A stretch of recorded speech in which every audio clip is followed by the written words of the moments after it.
Hey, what's going on everyone? It's Joe from Gadgetry Tech, and in today's video, I'm going to talk about the Fosi Audio i5 Planar Magnetic open back headphone. I've delayed this review for a bit, and it was intentional for the most part, partly because of a couple reasons. One is this is still in Kickstarter phase, and I'm releasing the video with only 2 days left for the Kickstarter before it basically ends. So I'm really sorry for only giving you a couple days notice. The reason why I'm doing this though is I wanted to give it more time. I don't normally review anything that's in Kickstarter because, and I've denied Fosi Audio stuff in the past for Kickstarter, partly because like if the project ever, never comes to fruition, I don't want to be responsible for suggesting something that's in Kickstarter. This is a little different because I heard this at Can Jam New York, and it was a really interesting headphone. It kind of stood out, not always for the right reasons, but it was an interesting enough headphone to want to make a video on it, which is why I'm doing this. And also for the few people that might be on the fence, I wanted you to know about it, or at least my take, so you can know what to expect from my point of view. So in regards to pricing, the Kickstarter program usually comes in at a lower price, and that's no exception here. This guy can be had for as little as just under $400 and just under $500 if you get the deluxe package, if you will, which comes with an extra set of pads, the balance cable, and even an adapter to turn the balance cable, which is 4.4 millimeter, into an XLR. So you can choose which package you want. And obviously, as availability runs out and the Kickstarter ends, then you'll have to wait for retail, which I guess, and from what they've told me and what they've been publicly announcing as a target, will be closer to like $550, $600. The tariffs are changing like weekly, if not daily lately. So it's really hard to say what this is going to cost later. So please keep that in mind. That was another reason why I was putting this off is, if you're comparing this to many other headphones in a certain price category, then $400 versus $600, well, that's quite a different ballpark. And because of that, I have other comparisons I'll be making to headphones both at the low end and the top end of this price range. As far as what you get in the box, there actually isn't quite much depending on what version you get. So you obviously get the headphone, and then you get at least one cable in this box. There's no carrying case or anything inside. It's just foam to keep the headphone protected because this is a large headphone if you can't tell already, but we'll get our hands on it in a moment.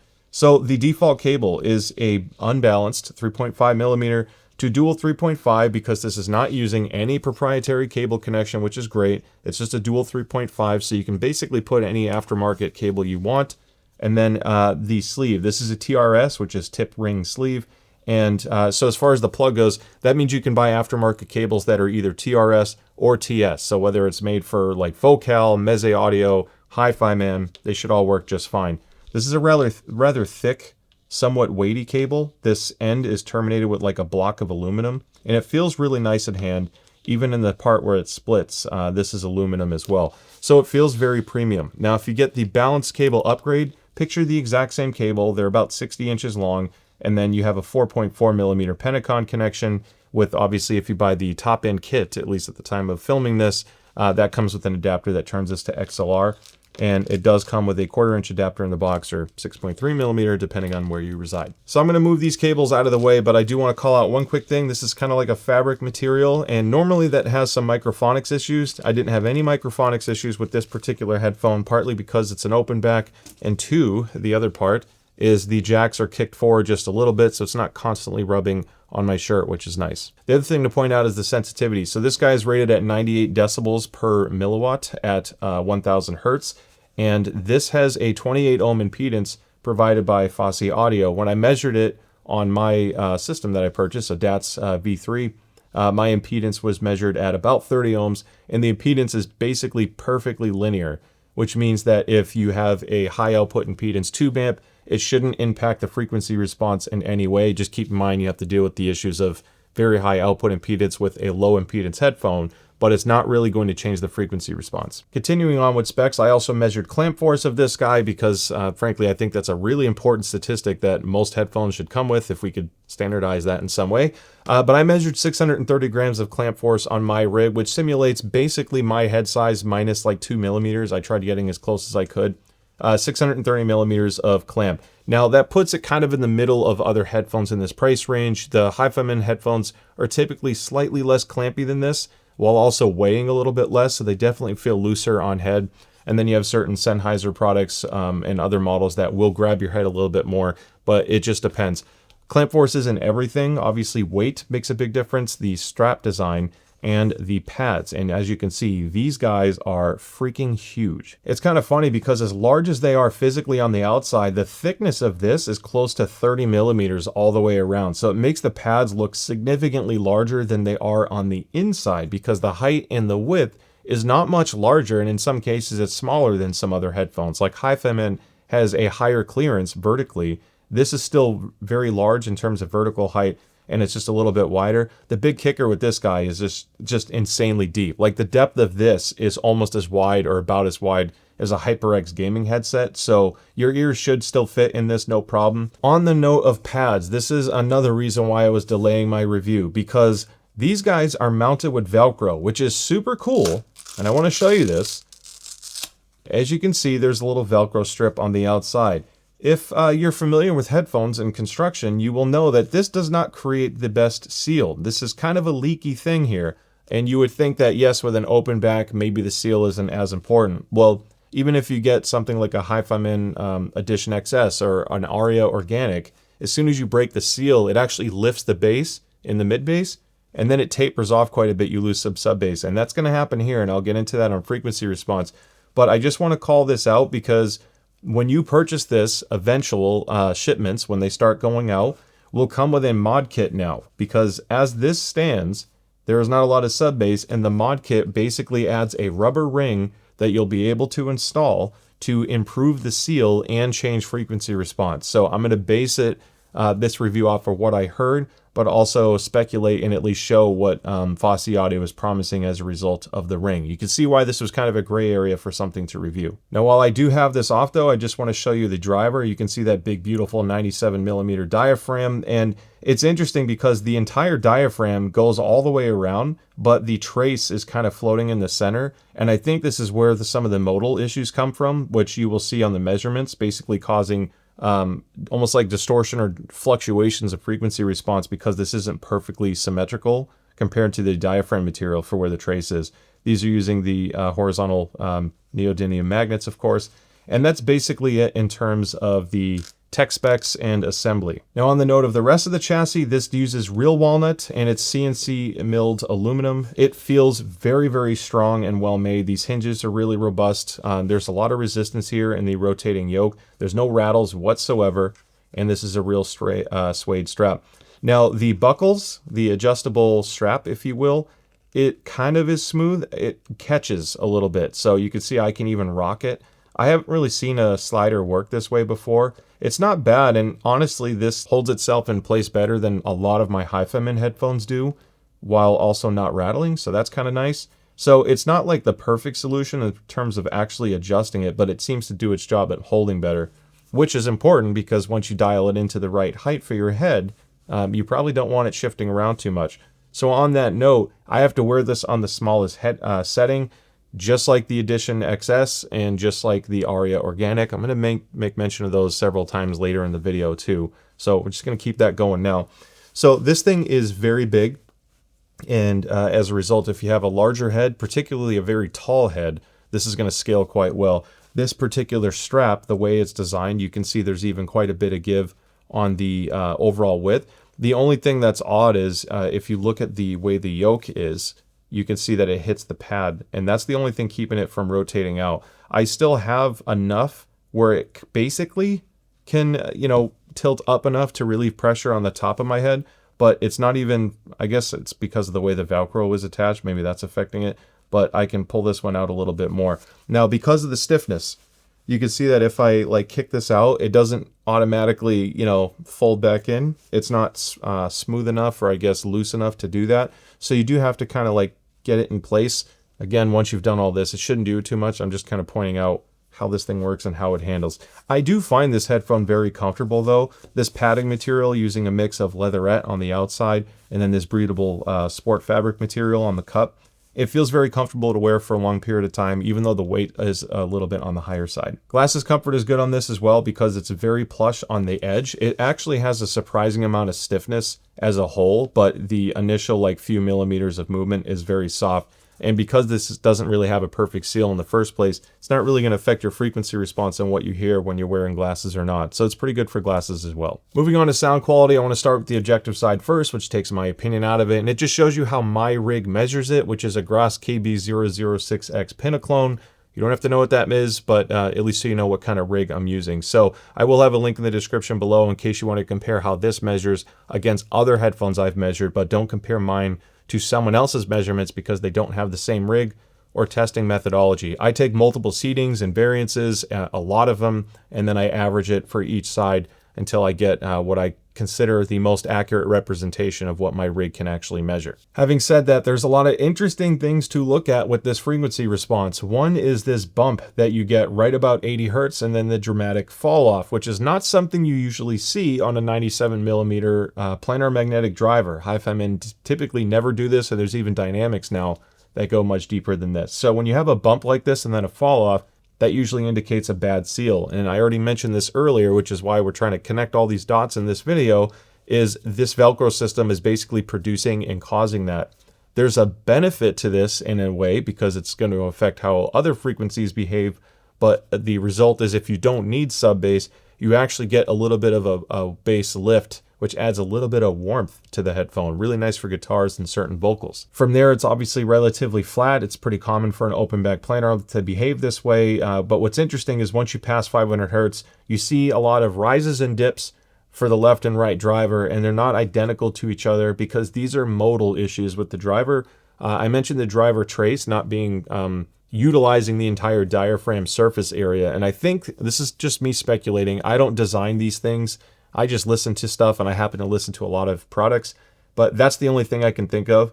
I can tell you that what you see on the measurement side is very different than what you hear in a lot of cases. This doesn't really showcase this every time you put it on and listen to music. I just wanted to point out why this is measuring the way it is. Another thing to notice is it's not too filled in the ear gain area as well. So the whole 3,000 to 4,000 hertz, it's kind of relaxed and recessed. As a result, voices and certain instruments, a lot of things will actually sound a little bit veiled and pulled back in the mix, especially compared to the lower mid-range and the high treble, which as you can see comes in noticeably stronger. The biggest peak with this headphone is right about 10,000 hertz, 10,500 hertz, where you can see these peaks up here. It is noticeable when you listen to it, and that's going to get me into the subjective side.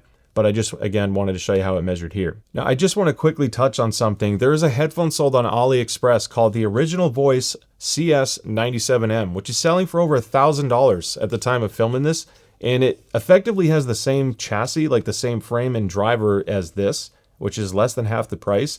And it has similar issues. If you look at the frequency response that someone else measured, even if I uploaded my frequency response measurements of the i5 compared to that, you can see very similar modal issues as well in the upper mid-range and low treble. So that kind of connects the dots a little bit. Now, obviously, Fosi changed the ear pads. They changed the finish. They changed the strap. The outer grill is different, which is making a big difference on sound quality in addition to the pads. So, you know, whether it's better or worse, up to you to decide. I am probably never going to get a CS97M. I don't see the point, but I just want to point out that this has kind of existed to an extent before without all these revisions. Now, moving on past all of that, I want to talk about the subjective audio and what I like and dislike, because keep in mind, I'm reviewing this because I heard enough that I liked at Can Jam New York to solicit reviewing this. So I don't want to make it seem like there's this bad product by pointing out various flaws.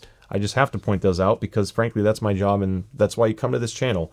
So the mid-range and the low bass, or the upper bass, low mid-range, it sounds warmer, and that bump does carry in, and I think that warmth is greater accentuated by the relaxed mid-range. Because voices aren't as bright or forward, everything else will shift up as a result. You think about volume as an average, whenever you recess one area, the other areas will seem stronger. So I do like the way this presents music on acoustics and vocals. It sounds very lush, very sultry. And I loved the presentation for a few test tracks I got to try. Now, obviously, an open back headphone and a loud show, you're not going to hear everything. So there were certain things I couldn't identify while I was there. One of them being the sub bass and one of them being the upper treble, which I got more time with here. Now, this does not have sub bass. It's very weak, and it sounds more anemic because the mid bass is accentuated and lifted a little bit from the lack of seal. Now, I delayed this because of the whole mod kit thing, but my mod kit isn't showing up thanks to customs until the Kickstarter ends. So I will try to do a follow-up video and at least briefly discuss what the ring kit does in terms of overall frequency response. But keep in mind, I mentioned this briefly earlier on how this works. As soon as you create a seal, yes, I'm going to get a lot of that sub bass back, but I should and might lose some of that mid bass lift that I got by not having a seal. So when I describe this as sounding warm and kind of rich in the low mid range, that might go away with the ring kit. Thankfully, Fosi Audio isn't forcing you to have that ring kit installed and changing the frequency response that all of these videos have been based off of. They're sending you the ring kit to choose whether you want to add it or not. So I will add a measurement to SquigLink as soon as I can, even if I don't have the video. That way, everyone that's out there, just keep refreshing the page once in a while and it'll eventually show up. So I'm basing my review on no ring kit, which means no sub bass. It's pretty weak, and honestly, a lot of even less expensive headphones have significantly more sub bass. If you're chasing EDM, trap music, rap, even jazz music with very strong low bass, this isn't really going to deliver that as much. Now, sub bass is a bit different than low mid bass. So like a bass guitar still comes in rather warm on this, and you won't notice that at all with acoustics. The modal issues that I talked about earlier doesn't always present itself in a lot of tracks, and sometimes the coloration that this brings can actually make things sound different enough to actually be more enjoyable than some other headphones. And the biggest issue I have with this headphone isn't so much the lack of sub bass, because I know that going in. I'm not going to pick this one when I want a lot of sub bass. If I had to EQ something with this, it would be that 10,000 hertz peak. Because it's interesting, it doesn't measure as strongly on 10,000 hertz than what I hear on my head. I have Hi-Fi headphones that measure stronger in that area, or maybe more narrowly, but still have a couple peaks of their own. And they didn't come across as sharp as this one. So it was a really interesting experience. And a lot of this does come down to what you listen to. So I don't want you to feel like every single thing is going to be too sharp and too snappy. A couple songs definitely are, and then you can listen to something like from Fink or someone with a laid-back mix, James Blake maybe, something that's designed to be a more relaxing sound. This is going to sound great on that, but it's hiding some of that really sharp treble from songs that are mastered to be very energetic and bright sounding. So your mileage will vary depending on which track and genre you're listening to. There's another interesting thing this does with imaging that I think is a byproduct of these big drivers and even bigger pads. When you have sound coming from a very large area, it interacts with your ear more openly instead of being like hyper focused at the center of your ear. And the way this images, it's almost like the vocals are really well centered, but they still somehow sound a little bit distant. And I know purely on frequency response, you could see that it's relaxed, but it's a very interesting, if you close your eyes and you're trying to build this virtual soundscape in your head, you can hear it like perfectly centered, but it's just a little bit further away. And then certain musical notes and instruments kind of get thrown all around you because these drivers have a little bit more upper treble, and it's a physically larger driver. So it's interacting with your ear in a very open way. It's a really fun listen, and when you find the right track, it makes it a really special sounding headphone that frankly most headphones don't really do in this price range. So I decided to bring quite a few headphones out to briefly compare to the i5, because as a reviewer, the challenging part is I want to cover all the new stuff. It's exciting, it's fun to talk about, and it's good to compare against older stuff, but I don't believe in consumerism to a point where the latest is always the greatest, because that's not the case. I don't believe in hyping things unless they're good. And the great thing about audio is good sound transcends time. If something was amazing 10 years ago, it doesn't mean it's not amazing now. It might not be worth the same price back then, but good sound is good sound. So I have some old stuff here and some new things, and I want to just briefly touch on this. So the i5 still has a lot of really good qualities that does beat several products here in certain areas. And I'm going to do my best to sum that up so you get a quick idea on how it stacks up. So let's start with the 105 AAR, which is a $400 headphone from Meze Audio. Very comfortable, self-serviceable. It's a pretty design, but it's not going to be for everybody, of course, with the way the grill is laid out. I've liked this headphone a lot. If you're chasing that warm, punchy sound and relaxed mid-range, this is a surprisingly similar goal of tuning with the 105 AAR, because it has some nice upper treble as well, but it doesn't sound as resolving as the i5. It sounds a little bit less clear, but it does have more sub bass and a little bit more punch to it. So if you're listening to rock and you like that warmer bass note to keep up with the mix, it's a really fun listen. Then you have the Odyssey MM100, which is a very uniquely tuned headphone. It has a very nice linear flat bass response, and it takes EQ pretty well if you want more bass. The upper mid-range is definitely relaxed on this. It can sound kind of dark and unresolving as a result, but with or without EQ, you still get better technical detail or technicalities over the 105 AER. I still think the i5 has a slight edge in technical performance, frequency response aside. This seems to do a better job at resolving more of the subtle details than even the MM100. But this is a fun headphone, better suited for smaller heads, in my opinion, and I think EQ goes a long way with this particular model. Now, this is the Denise from Focal, which is super unassuming looking. It's a relatively small chassis. It's very comfortable, and I have the Elix to my left as well. Hopefully I'm pronouncing that one correctly. The French words, they get me. They trip me up. I've loved that headphone. It's super punchy and dynamic and clear. It's amazing for rock, but it's a little bit heavier and clampy, and frankly, I can't wear it as long as I want to, which is where this guy comes in, because this takes a lot of what I liked about the other one, but to me has an even safer tuning. This is a very flexible, honestly, it's a great daily driver, in my opinion. It's comfortable, it has a good balance of bass, and overall cleanliness in the delivery. It doesn't sound as warm as the 105 AER, and it's not as resolving as a lot of these Planars here, but I do think it's more resolving and detailed than the 105 AER. Single entry, and the cable it comes with actually has a little inline mic with a TRRS cable, so it can work for gaming too. Really, really fun headphone. Probably one of the better overall packages here, to be honest, in terms of overall frequency response, comfort, the whole tonality thing, and then just general performance and the ability to take EQ. This just isn't going to be a super punchy, slammy headphone if that's what you're chasing. Now I'm going to cheat and go all the way to the left, because this is the 660 S2, which honestly, in a lot of cases, just purely subjective listening, I did not like it that much at all compared to the i5. I think the i5 basically beat it in almost every way when I was listening to it, aside from that 10 kilohertz treble. If you listen to a song that really showcases that treble spike, then yes, the 660 S2 is going to mask that, and it would be more enjoyable. But for everything else, it just sounds rather dull to me and somewhat lifeless, while also not being that resolving and clear. The recess in the upper mid-range is just too much for the technical performance of this headphone, and it just sounds like I'm missing a lot of the music, which I don't like. And then you have the HiFiMan headphones, which have an absurd value in terms of raw sound performance, not necessarily build quality or durability, because, you know, I'm not ignorant to some of the posts I see online. Mine have been fine. I only have one HiFiMan product that had some significant issues, and that was a cheaper HE-R9 dynamic driver. The channel imbalance shifted like 10 degrees randomly one day. But these have all been fine. The Edition XS is still a heavy hitter, and it's under $300. It takes EQ really well. It has sub bass and warmth. The only difference is this thing has just a lot of upper treble as a whole, not a narrow spike. So all of the treble kind of needs to be tabled off a little bit to me. If you don't hear that upper treble as strongly, maybe your hearing is getting a little bit older. Nothing wrong with that. This is still going to sound hyper resolving and detailed, and that's the strength with HiFiMan. The transient response of these are crazy fast, so if you're chasing technical performance and detail retrieval, these are going to be hard to beat. The i5 is really not far behind. It's super close, but I actually think it sounds a little bit smoother, so that's part of why I like the vocals of the i5.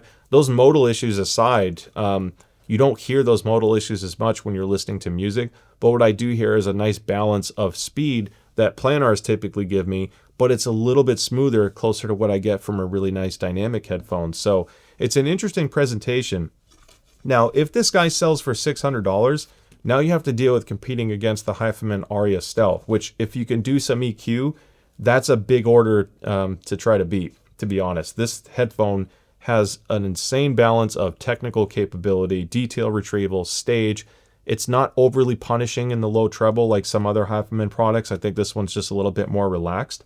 And I've really enjoyed this headphone. It takes bass like, you know, almost to your heart's content, to a point where it kind of gets a bit much, because you can actually feel it exciting your ears. And even in the middle of both of these, you have the Ananda Nano, which has a stronger clamp.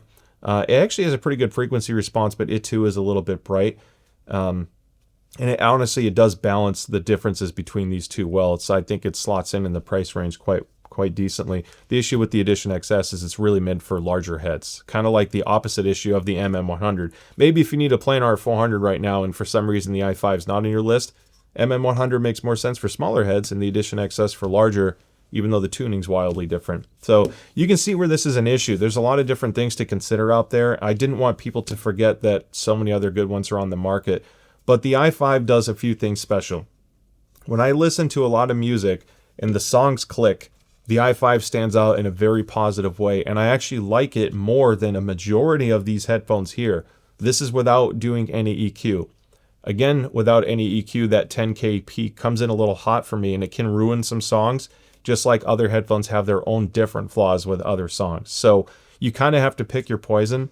I think what's looking beyond just frequency response alone, it's a cool headphone because it looks really nice, it's huge, extremely comfortable, and even though it's very heavy, it's still pretty easy to wear for a long period of time. I think it looks kind of crazy being as large as it is, but I do like the comfort a lot, and the clamp measuring as high as it did, it doesn't really feel that clampy because the pads are so large and the pressure is distributed very, very widely on my head. And that takes me to the end of this video. Now, Fosi is on like a serious run this year. They have this new headphone, they did the gaming DAC, the K7, they have the ZA3 and the ZD3, which is the DAC and the amplifier setup. This amp, by the way, is for speakers, which, look, they came out with speakers. This is the SP601 that was recently released, and I will be reviewing this. So if you want a sneak peek on that, just to give you a real high-level thing, this has a warmer bass delivery than I expected, really good punchy bass, and the treble was much smoother than I expected. Usually less expensive two-way speakers in this category are typically, you can have a real clear separation of the low driver versus the upper frequencies, and you have like a really sparkly treble. This is really well blended, and the upper treble's super smooth, so much more of a mid-forward sounding speaker. That'll be a fun one to talk about. So I hope that if you've been on the fence with the i5, that after watching this, that helped make your decision a little bit easier, or maybe you just want to learn something new about a new headphone. I don't think it's the one headphone to own if you only have one headphone, but it's different enough to stand on its own in a decent collection of headphones. It's one of the few that balances warmth and smoothness while also being very clear and detail forward in that mid-range. It's a really fun listen. It's different enough to be considered. I don't think it's perfect, but frankly, I haven't found one headphone that's perfect. So it's just a matter of weighing your pros and cons and seeing if that's the right one for you or not. So if you haven't already, don't forget to like and subscribe. I'd love to see you in the next video. And I will have links in the description below to purchase this. No affiliate links. I don't want you to think I'm doing this for clicks and money, but that will help you find it. So thank you again. See you next time.